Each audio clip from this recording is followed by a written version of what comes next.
Hi, everyone, and welcome to, the end of week one and the start unofficially of unit two.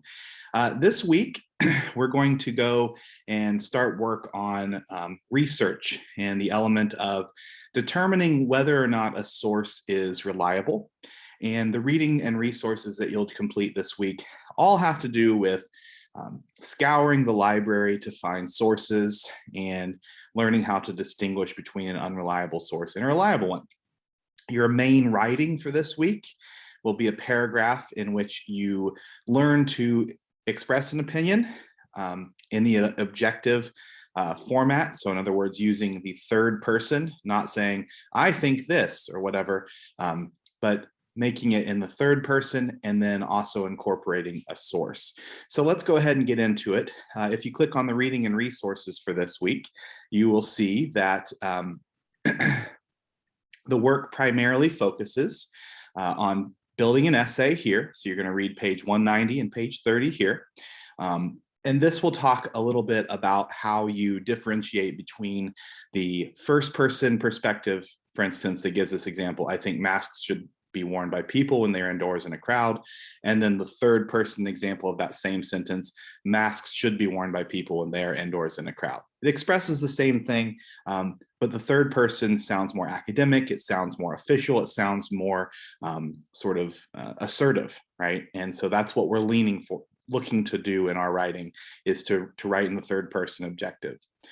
The next readings you'll have to do with finding reliable sources. And so you'll read pages 41 through 44, which discusses sort of how, what makes an academic source reliable.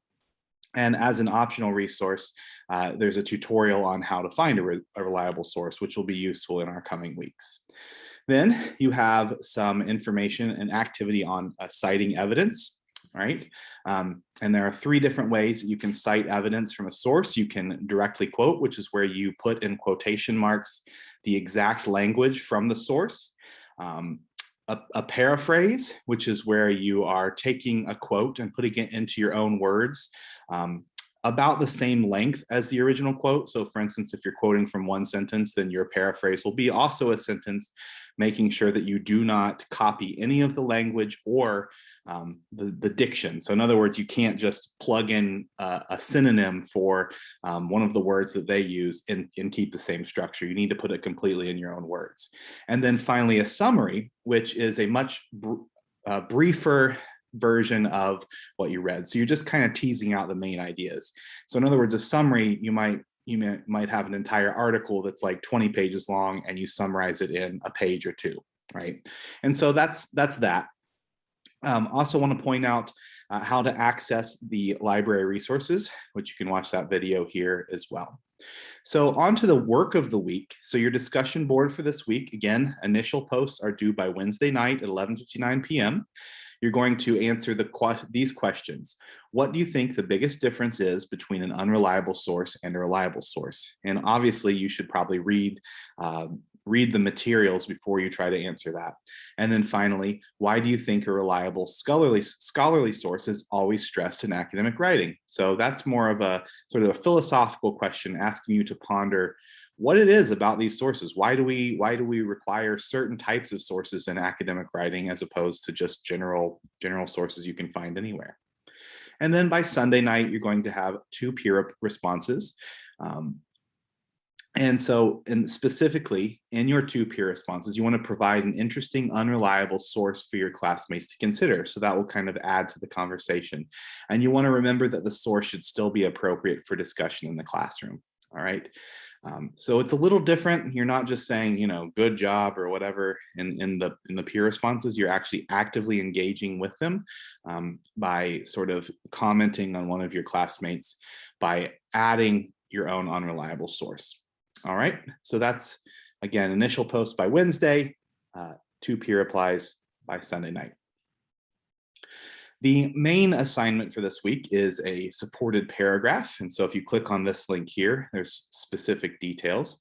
You're going to read this article that's linked here. So you'll click on that link and you're going to create one paragraph that answers this question. Why or why not should employers require their employees to get vaccinated against the coronavirus?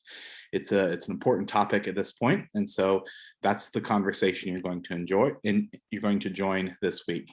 You're going to imagine that you are the employer deciding about whether to require employees to be vaccinated.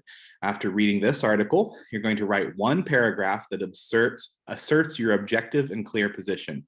In other words, you're going to take a side, but you're not going to say, I think this. You're going to state your position in the third person. All right. So the key is to make sure that this 7 to 9 sentence paragraph you write has only one topic and includes evidence to support that topic.